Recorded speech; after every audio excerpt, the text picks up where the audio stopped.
Good morning. Welcome to Plugged In, another story about a great example of faith right after this.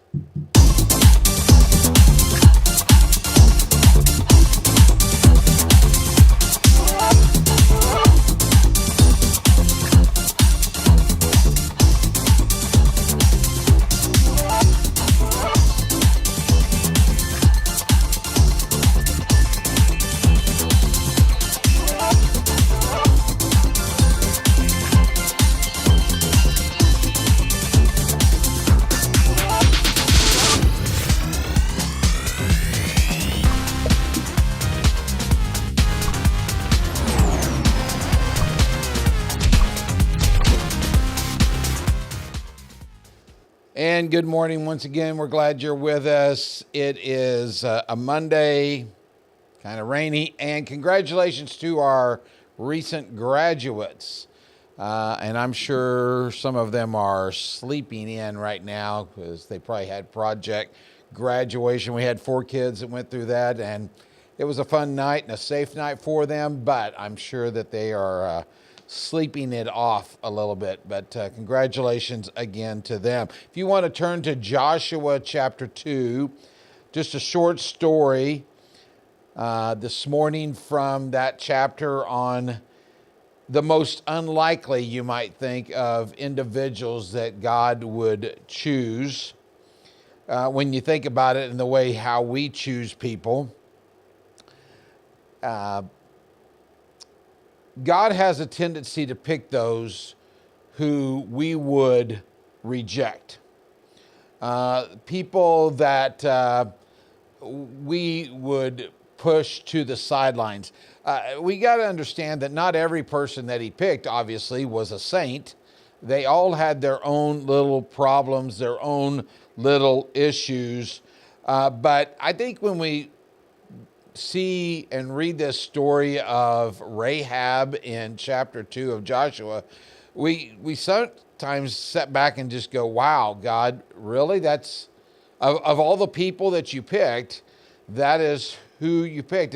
And the reason why is because we don't think of her strengths. Her weakness was this: she was a prostitute, pure and simple. Her strength is that she is resourceful. She's willing to help out others. But Rahab lived on the edge of society. Her house was built right in the city wall, and it provided lodging, and it provided also favors for the travelers. How is it that God used this woman? In what way does he call on her? Well, in Joshua chapter 2, it records the whole story. I want to read just the first few verses, and I want to read them in 2 different parts to let it sink in. So here we go, Joshua chapter 2, beginning verse 1. Joshua, the son of Nun, secretly sent 2 spies from Shittim.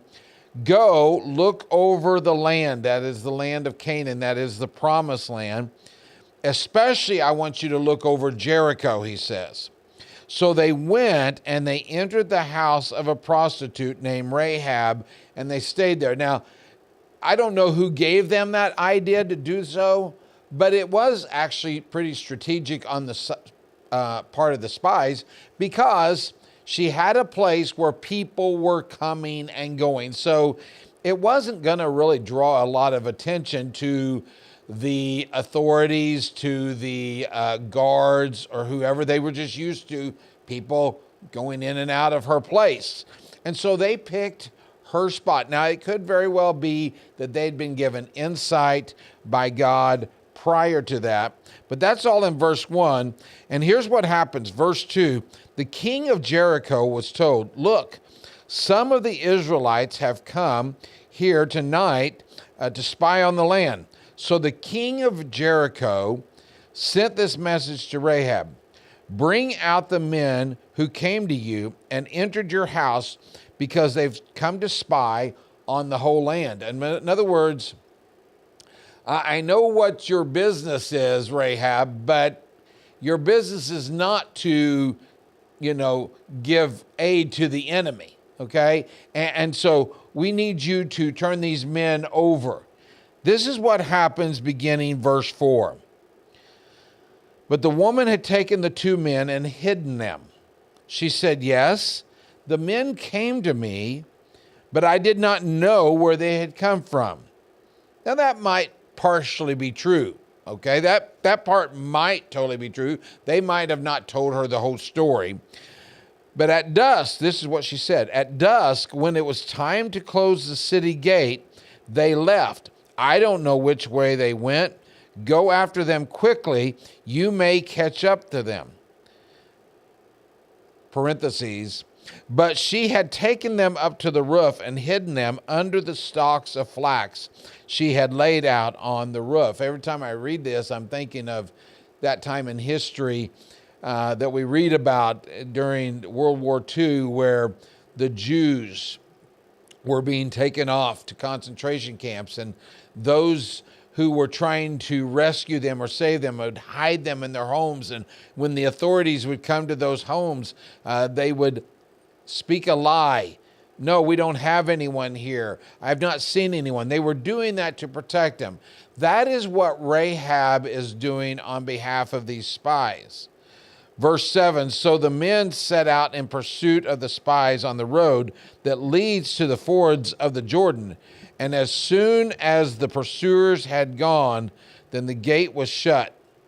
And before the spies lay down for the night, she went up on the roof, and she said to them, I know now that the Lord has given you this land, and that a great fear of you has fallen on us, so that all who live in this country are melting in fear. We've heard of how the Lord dried up the water of the Red Sea for you when you came out of Egypt, and what you did to Sihon and Og, and the 2 kings of Amorites east of Jordan, whom you completely destroyed. When we heard it, our hearts melted in fear, and everyone's courage failed because of you. For the Lord your God is God in heaven above and on the earth below. That statement right there is the turning point for Rahab. It's not just that she hides the spies.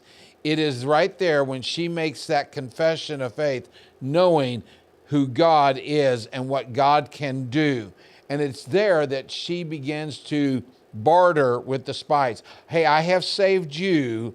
What I want you to do is when this raid happens, when you take over the land, when you take over the city, I want you to save our family. God works in all kinds of people. In the scriptures, we find that he chose Moses, who, by the way, was a murderer. But he chose him to lead the people out of slavery. He chose David, a teenage shepherd boy, to defeat a wicked Philistine by the name of Goliath. And here he chose Rahab to house some spies. God picks the people that we are inclined to reject.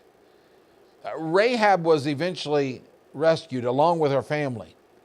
By choosing to obey God, she not only changes how she lives, she becomes an example of faith. I want to show you that here on our screen. Hebrews 11:31 says this, by faith, the prostitute Rahab, because she welcomed the spies, was not killed with those who were disobedient. The interesting thing about the Hebrew Hall of Faith chapter is that it's mainly made up of men. There were some great women who did some things. Only 2 of them are mentioned by name: Sarah, Abraham's wife, and Rahab. For good measure, as we close this morning, I want to share with you that even James, the half-brother of Jesus, who would write a letter to the Christians who were scattered about, he even recognized the faith of Rahab. Here's what he said. He said, in the same way, was not even Rahab considered righteous for what she did when she gave lodging to the spies and sent them off in a different direction? What a woman she was. Yes, she had a shady background, but God used that woman for an incredible moment for the people of Israel, and in turn, she turned her life to following God, and she and her family were spared. Don't ever think that God can't use you because of something you've done or someone you've been in the past, or maybe even how you're living right now. Turn your life to the Lord. Put your faith in Him. Trust in Him and see what good He will bring out of your life. Thank you again for joining us. We'll be back again next week for another lesson from Plugged In.